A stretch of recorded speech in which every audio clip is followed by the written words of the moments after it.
police allows even the use of दोस्तों, जब देश की सबसे बड़ी अदालत यानी कि सुप्रीम कोर्ट में एक वकील खड़ा होकर के ये कहे कि उसने 1967 से लेकर के आज तक दिल्ली पुलिस का हर एक स्टैंडिंग ऑर्डर छान मारा, हर एक नियम खंगाल डाला, हर एक फाइल पलट डाली और कहीं भी उसे ये लिखा हुआ नहीं मिला कि पुलिस पैलेट गन का इस्तेमाल कर सकती है, तो सोचिए मामला कितना गंभीर है। यानी जिस हथियार को छात्रों पर चलाया गया, जिस हथियार से मासूम बच्चों की आंखों की रोशनी जाते जाते बची, जिस हथियार ने कितनों की जिंदगी बदल दी, उस हथियार का जिक्र तक दिल्ली पुलिस के किसी नियम में नहीं है।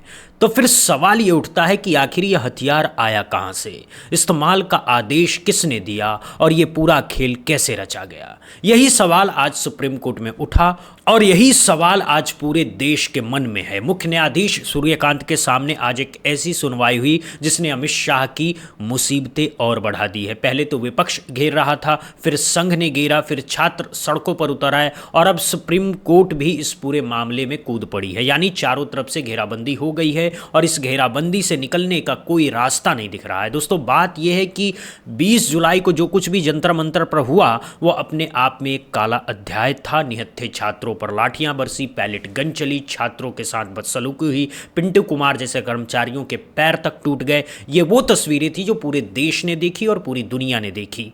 अमेरिका तक में इसका असर पड़ा, वहाँ भी प्रदर्शन हुए, बड़े बड़े अखबारों में ये खबर छपी, भारत की छवि पर धब्बा लगा। लेकिन इस पूरे मामले में जिनसे जवाब मांगा जाना चाहिए था वो चुप्पी साधे बैठे हैं। गृह मंत्री साहब, प्रधानमंत्री कुछ नहीं बोल रहे हैं। संसद में विपक्ष सवाल पूछ रहा है तो जवाब देने वाला कोई नहीं है। मंत्रीगण एक दूसरे का मुंह देखते हैं। ये कैसा लोकतंत्र है दोस्तों, ये कैसी जवाबदेही है।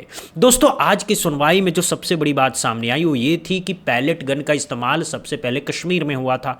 कश्मीर में जब पत्थरबाजों को रोकना था तब ये हथियार लाया गया था और उस समय भी इसकी बहुत आलोचना हुई थी। मानवाधिकार संगठनों ने इसकी निंदा की थी। कई बच्चे तब भी इसकी चपेट में आ गए थे, कईयों की आंखों की रोशनी चली गई थी। लेकिन सरकार का तर्क ये था कि कश्मीर में विशेष परिस्थितियां हैं, वहाँ ये इस्तेमाल ज़रूरी है। खैर, वो अलग बहस थी। लेकिन दोस्तों, आज सवाल ये है कि जो हथियार कश्मीर के लिए बनाया गया था, जो हथियार आतंकवादियों को, पत्थरबाजों के लिए बनाया गया था, वो अब दिल्ली में शांतिपूर्ण प्रदर्शन कर रहे छात्रों पर क्यों चलाया गया। क्या छात्र आतंकवादी हैं? क्या छात्र पत्थरबाज हैं? क्या छात्र देश तोड़ने वाले हैं? नहीं दोस्तों, छात्र इस देश का भविष्य है।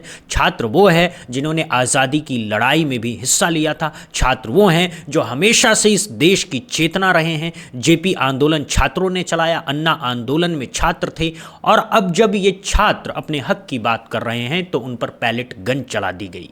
ये अपने आप में लोकतंत्र का सबसे बड़ा अपमान है।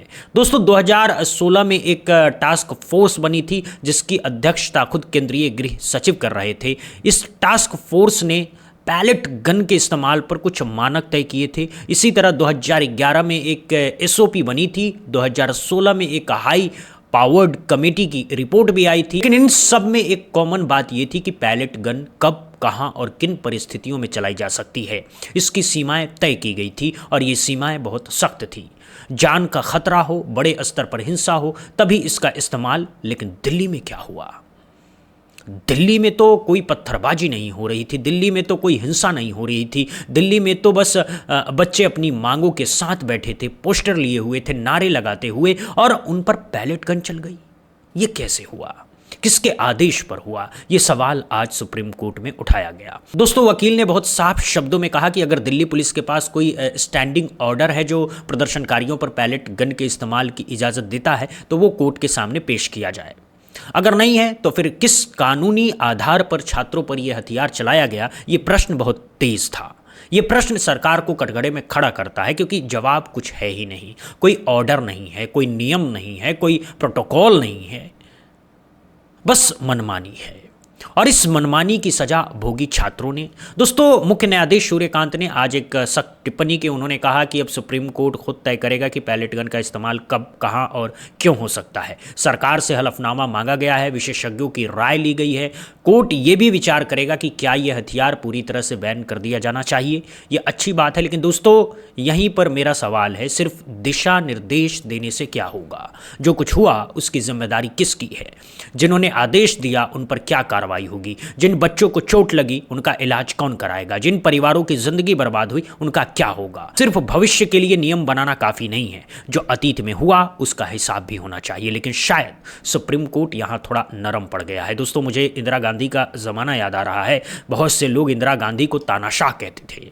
मैं भी मानता हूं कि इमरजेंसी लगाना एक बड़ी गलती थी, लेकिन एक बात याद रखिए, उसी इंदिरा गांधी के खिलाफ इलाहाबाद हाई कोर्ट ने बड़ा फैसला दिया था, उनका प्रधानमंत्री पद तक छीन लिया था। उस समय की न्यायपालिका इतनी हिम्मत रखती थी कि सत्ता के शीर्ष पर बैठे व्यक्ति के खिलाफ भी फैसला दे सकती थी। और आज सुप्रीम कोर्ट क्या कर रहा है? दिशा निर्देश दे रहा है, प्रोटोकॉल बना रहा है, हलफनामा मांग रहा है। लेकिन जिन्होंने यह अपराध किया उन पर सीधी कार्रवाई से बच रहा है। क्यों बच रहा है?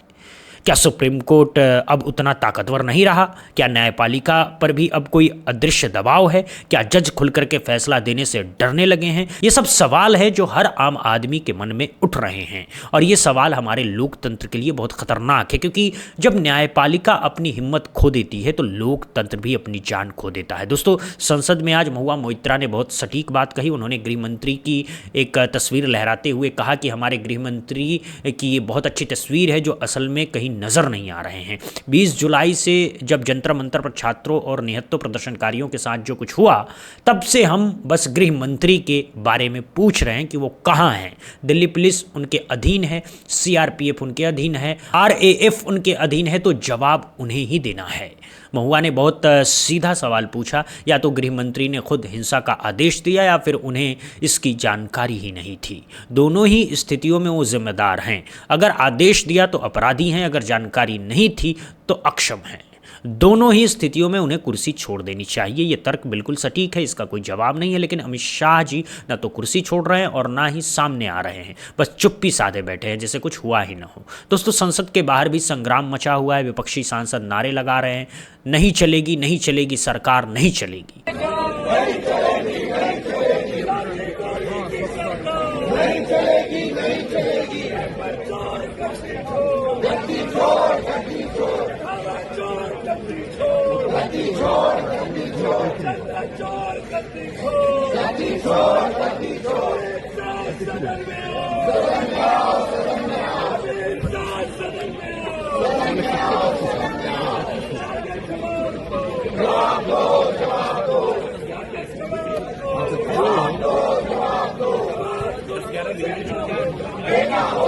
ये सब आवाजें उठ रही है, लेकिन सरकार पर कोई असर नहीं। सत्ता पक्ष के सांसद अपने अपने काम में लगे हैं, मंत्री लोग टीवी पर आते हैं और बचाव करते हैं, लेकिन असली सवालों का जवाब कोई नहीं देता। ये कैसा सत्ता पक्ष है जो अपने सबसे बड़े मंत्री को बचाने के लिए पूरी सरकार को दांव पर लगा रहा है? दोस्तों, एक बात और सोचिए, अमित शाह के बचाव में जो लोग आ रहे हैं वो असल में क्या कर रहे हैं?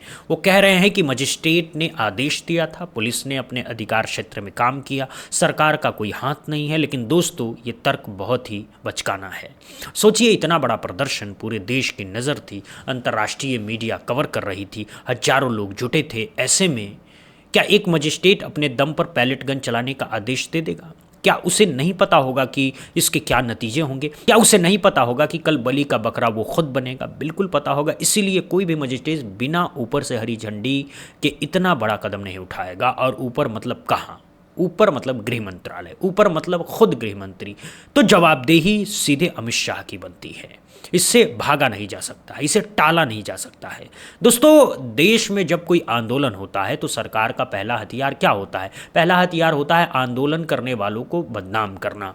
किसान आंदोलन हुआ तो किसानों को खालिस्तानी बताया गया, शाहीन बाग हुआ तो टुकड़े टुकड़े गैंग कहा गया, पहलवानों ने आंदोलन किया तो उन्हें भी बदनाम किया गया, और अब जब छात्र आंदोलन कर रहे हैं तो उन्हें विदेशी फंडिंग से जोड़ा जा रहा है। कोई कह रहा है कि ये इस्लामिक देशों से पैसा ले रहे हैं, कोई कह रहा है कि विपक्ष के मोहरे हैं, कोई कह रहा है कि गटर जनरेशन है, कोई तो हद पार करते हुए यहाँ तक कह गया कि छात्रों के साथ अश्लील बर्ताव किया जाना चाहिए। सोचिए दोस्तों, ये लोकतंत्र है, यहाँ किसी के भी खिलाफ एक भाषा बोली जा सकती है और बोलने वालों पर कोई कार्रवाई नहीं होती। कार्रवाई होती है उन पर जो सवाल पूछते हैं, कार्रवाई होती है उन पर जो आवाज़ उठाते हैं। ये उल्टा लोकतंत्र है, यहाँ अपराधी सम्मानित होते हैं और पीड़ित सजा पाते हैं। दोस्तों, दिल्ली पुलिस की भूमिका पर भी बड़ा सवाल है। एक तरफ पुलिस के जवान हैं जो सिर्फ आदेश मान रहे हैं, उनकी क्या गलती? उन्हें ऊपर से कहा गया कि लाठी चलाओ तो लाठी चलाई, कहा गया पैलेट गन चलाओ तो पैलेट गन चलाई।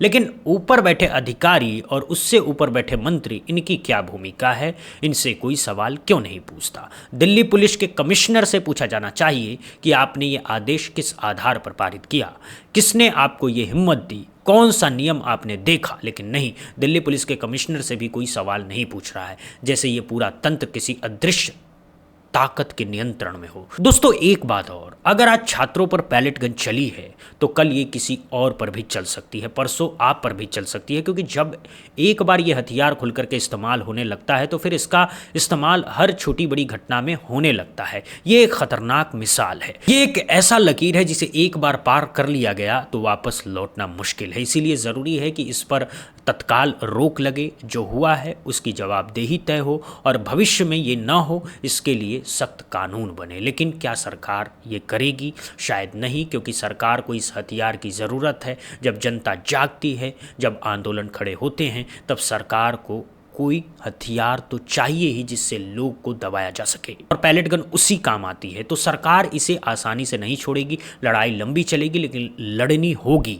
दोस्तों अब सवाल यह है कि क्या अमित शाह हटेंगे? मेरा जवाब है हटेंगे तो ज़रूर, बस समय की बात है, क्योंकि दबाव इतना बड़ा हो चुका है कि उसे टालना अब आसान नहीं है। एक तरफ विपक्ष है, दूसरी तरफ संघ है, तीसरी तरफ जनता है, चौथी तरफ अदालत है और पांचवीं तरफ खुद एनडीए के सहयोगी हैं। इतने मोर्चों पर एक साथ लड़ना नामुमकिन है। मोदी जी को भी ये बात समझ आ रही है। शायद इसीलिए बीती रात संघ और बीजेपी के बीच लंबी बैठकें चली, शायद इसीलिए तमाम बड़े नेता दिल्ली में जुड़े, शायद इसीलिए हर तरफ हड़कंप मचा, क्योंकि सब जानते हैं कि जो होना है वो जल्द होना है। अगर देर की तो नुकसान और बढ़ेगा, और नुकसान बढ़ने का मतलब है 2029 के चुनाव में भारी हार। ये जोखिम बीजेपी नहीं ले सकती, इसीलिए फैसला जल्दी होगा और वो फैसला अमित शाह के खिलाफ ही होगा। दोस्तों एक और बात कहना चाहता हूं, जब कोई सरकार अपने ही देश के छात्रों को दुश्मन समझने लगे तब उस सरकार का पतन तय हो जाता है। इतिहास गवाह है, कोई भी शासक हो, अगर वो अपनी युवा पीढ़ी से टकराया तो उसका पतन हुआ, क्योंकि युवा पीढ़ी में इतनी ऊर्जा होती है, इतना जुनून होता है, इतनी हिम्मत होती है कि वो किसी से भी टकरा सकती है, और जब वो टकराती है तो जीत उसी की होती है। यही आज हो रहा है। छात्र सड़कों पर है, युवा जागरूक है, सोशल मीडिया पर आवाज़ें उठ रही है, हर घर तक बात पहुंच रही है, और ये लहर अब रुकने वाली नहीं है। इसे कोई भी नहीं रोक सकता है, न सरकार, न पुलिस, न पैलेट गन, न लाठी, क्योंकि विचारों को हथियार से नहीं मारा जा सकता, सवालों को बंदूक से नहीं दबाया जा सकता।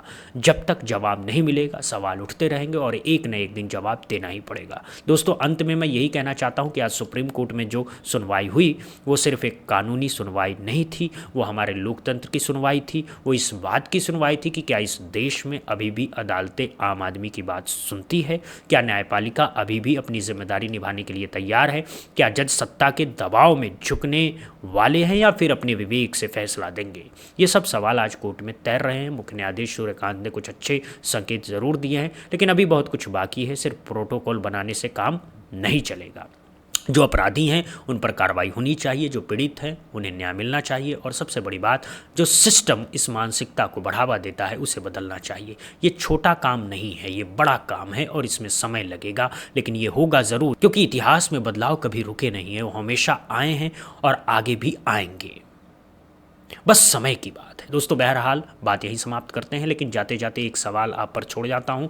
आपको क्या लगता है इस पूरे मामले के लिए कौन जिम्मेदार है? क्या सचमुच अमित शाह को इस्तीफा देना चाहिए? क्या सुप्रीम कोर्ट को और सख्त कार्रवाई करनी चाहिए थी? क्या पैलेट गन को पूरी तरह से बैन कर दिया जाना चाहिए? अपनी राय कमेंट में ज़रूर बताइएगा, क्योंकि आपकी राय ही असली राय है। बाकी सब तो अपने अपने हिसाब से बोलते रहते हैं, लेकिन आम आदमी की आवाज़ जब मिल करके उठती है तो पहाड़ भी हिल जाते हैं, और आज ज़रूरत भी यही है। हिलाओ पहाड़ों को, सवाल पूछो, जवाब मांगो, जागरूक रहो, क्योंकि ये देश हमारा है, इसकी सेहत हमारी जिम्मेदारी है। कोई और आकर हमें बचाने नहीं आएगा, हमें ही खुद को बचाना है। मिलते हैं अगली वीडियो में एक और ज़रूरी अपडेट के साथ। तब तक के लिए बहुत बहुत धन्यवाद, बहुत बहुत शुक्रिया। जय हिंद, जय भारत, वंदे मातरम।